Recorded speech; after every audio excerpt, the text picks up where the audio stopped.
Welcome back to another tabletop review. Today we'll look at upgrading the FEG PA-63 recoil and hammer springs. I did a full review on this FEG PA-63 recently.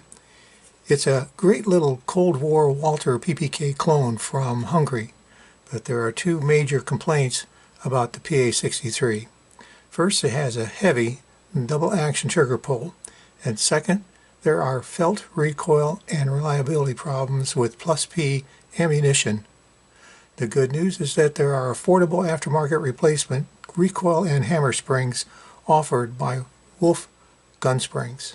They're cheap and you can get 3 different strengths of springs to try out for what works best for your personal preference.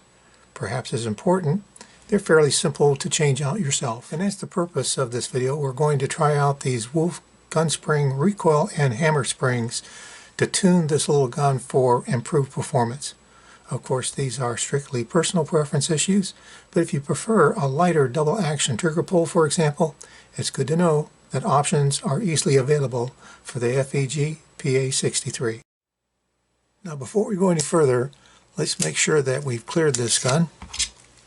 By the way, if you enjoyed this review, be sure to like, share, and subscribe. So getting right to it, what's it going to cost me to try out these different springs?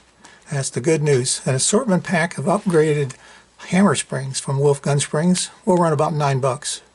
The factory hammer spring is 16 pounds. The 3-pack of replacement springs includes a 13, an 11, and a 9-pound spring. One of these should tame the heavy trigger pull to meet your needs. The assortment pack, the 3-pack of recoil springs, will run about $19. The factory recoil spring is an 11-pound spring, and the 3-pack includes replacement springs including an 11, a 13, and a 15-pound spring. These springs are also available individually for less, of course. I decided to get the assortment 3-pack of hammer springs for $9 and the assortment pack of recoil springs for $19. And since it was available for only $8, I also got a 10% power increase replacement magazine spring. All were delivered in under a week for less than $40 for everything. I thought that was a pretty good deal.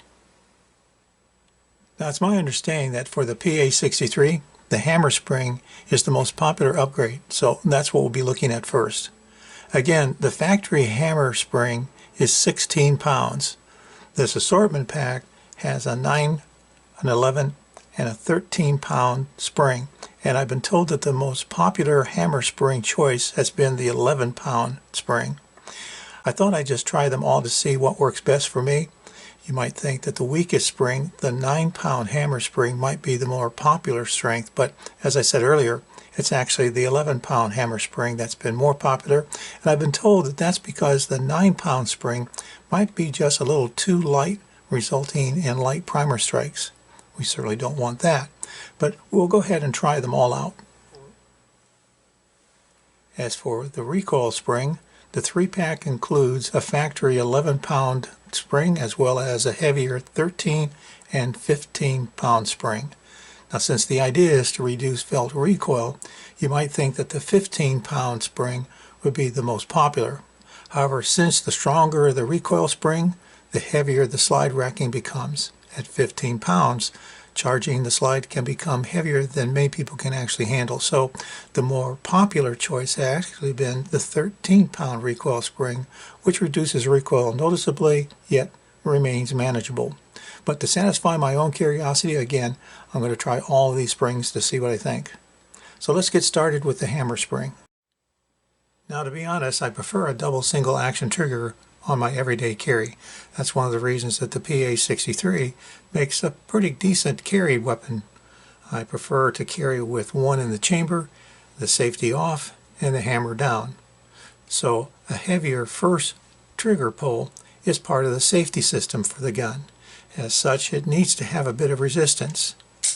But too much resistance leads to difficulty in function and accuracy. In my opinion, the factory 16-pound hammer spring is a bit too heavy.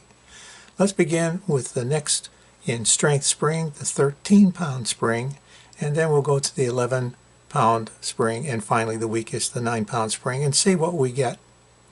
To change the hammer spring, remove the magazine, and again check that the gun is cleared. Pull the trigger, make sure that the hammer is down and spring pressure is off the hammer.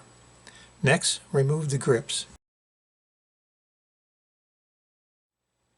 The hammer spring is held in place by this one pin that runs through this spring plunger unit. It's under spring tension, so before the pin is removed releasing the spring plunger, carefully hold your finger over the end of the spring plunger and keep it from flying out. With a 3/32 punch and a soft hammer, tap the pin out until the spring plunger is released. The captured hammer spring can now be replaced. Now look at this little rod hanging here inside the hole. I believe this is the hammer strut. This hammer strut needs to fit inside the hammer spring when assembled.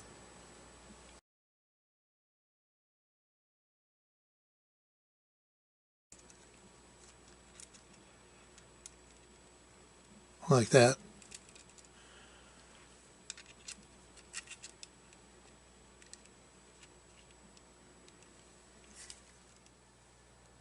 Now, within our case, the 13-pound replacement spring, we're going to insert it, and then we're going to follow with the spring plunger.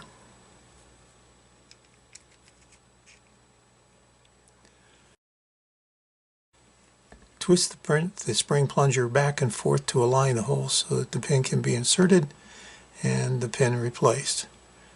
Use a pick if you need to align the holes in the spring plunger and the frame so that there's a clear hole for the pin.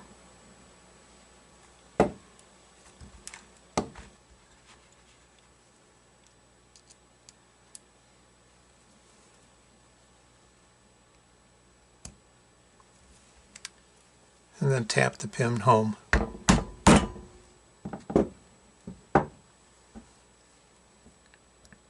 Return the grips and test for function.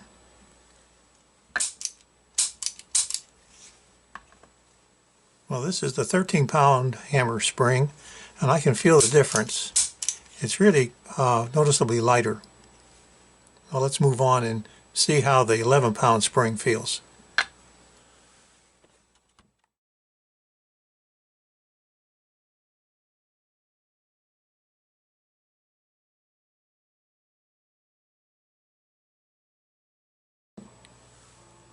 Okay, let's get the grips back on and test this one out. Well, now this is the 11-pound hammer spring. Wow, that's considerably lighter than the 13-pound hammer spring.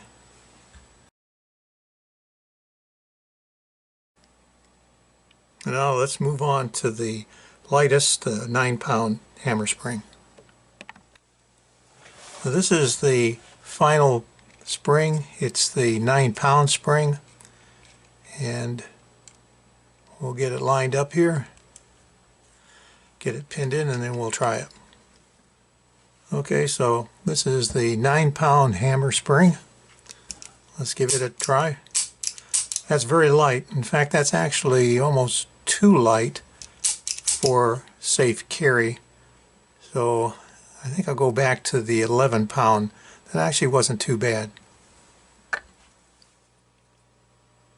Wollf Gunsprings did include a 3-pack of what they call extra power firing pin springs in my order. No extra charge. My guess is that these may be included for use with the 9-pound hammer spring. So I guess the 11-pound spring is indeed the better of all 4 choices. I'll know better when I get to the range and test things out under fire.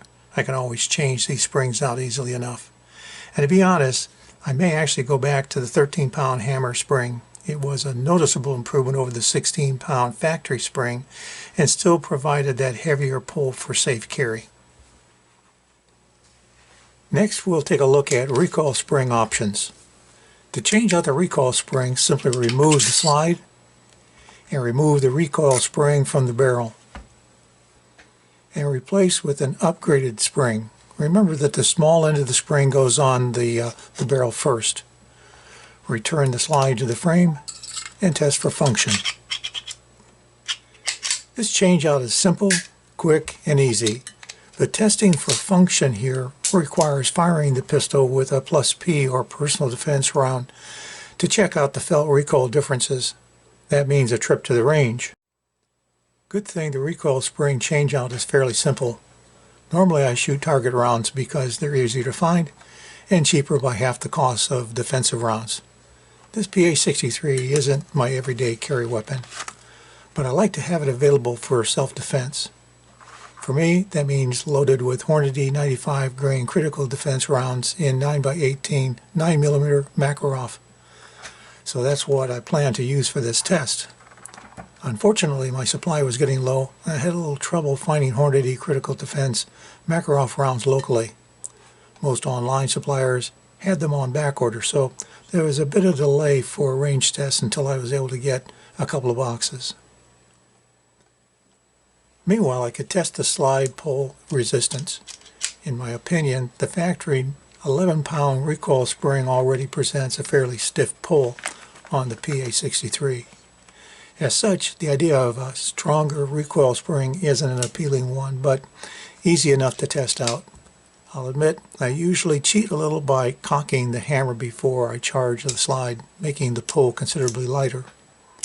In this test, I tried to pull the slide with the hammer down and with the hammer cocked to check the feel. Personally, the difference between the springs was noticeable, but not as much as I expected. The stronger springs did increase the pull weight, but neither the 13 nor the 15-pound springs were outrageous. And with the hammer cock, the difference seemed even less noticeable to me. Next, I need to make a trip to the range and test for felt recoil, but I'll need to find some self-defense rounds first. I found some Hornady critical defense Makarov rounds at a gun show recently. I paid too much for 2 boxes of 25, but at least I have them. In my opinion, my PA-63 felt recoil when firing defensive rounds has been pretty good with its 11-pound factory recoil spring. Reliability has also been excellent. So this hasn't really been a big issue for me. I think a better question would be, which recoil spring helped the overall handling and accuracy without compromising on slide pull or reliability? Wollf suggests that you start with the highest load rating and work down till you get to the optimum slide operation. So I started with the 15-pound recoil spring, loaded with 7 rounds of Hornady self-defense ammo per magazine. I tested 1 magazine each with the 15, the 13, and the factory 11-pound recoil springs.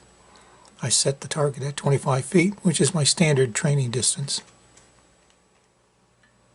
So with the 11-pound hammer spring installed and Hornady critical defense rounds, I tested the gun with 15, 13, and 11-pound recoil springs.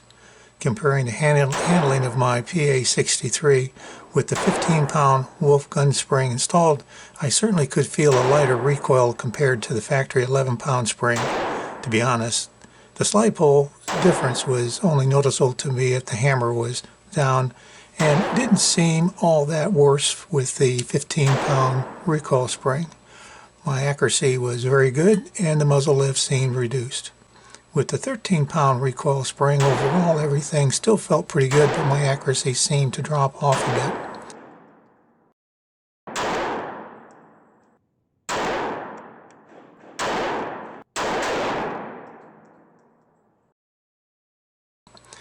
With the factory 11-pound recoil returned to the gun, the stronger felt recoil punch had returned, and my accuracy seemed to suffer.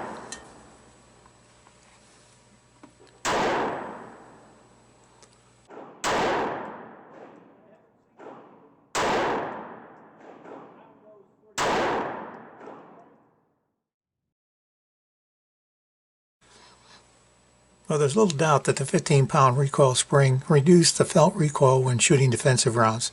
Yes, the slide pull becomes a bit harder, but if you cock the hammer back before you rack the slide, it's hardly noticeable. Not a bad price to pay for a more comfortable and accurate experience. Now finally, I wanted to try going back to the 15-pound recoil spring, but with the heavier 13-pound hammer spring instead of the 11-pound spring. The result produced an okay outcome, but the 11-pound hammer spring and 15-pound recoil spring combination seemed to feel the best and give the best results. So with the upgraded Wollf 11-pound hammer spring and the upgraded Wollf 15-pound recoil spring, this PA-63 feels like a better gun to me. Now before we end today's video, I'd like to remind you, if you haven't already, be sure to like, share, and subscribe down below. And thanks for watching. So what about the magazine spring upgrade? Although I've had absolutely no problems with the two magazines that came with this gun, I did order the 10% increased power magazine spring just in case. You never know when you might need a replacement, and since this gun has been out of production for decades, parts will probably become harder to find in the future. And if anything, the factory springs feel more than stiff enough as they are, so increasing their strength by 10% may not be so desirable. But for $8, what the heck? Now as we wrap up, I guess a fair question could be, do I think these spring upgrades were worth all the effort? You know, since the upgrade was something I could easily do myself for a total cost of only $40, for the springs, it certainly was an inexpensive upgrade. It's true that I may never use the 10% stronger magazine spring or extra power firing pin upgrades, but the benefit from the recoil spring and the hammer spring have really made this gun a pleasure to shoot compared to the original factory springs.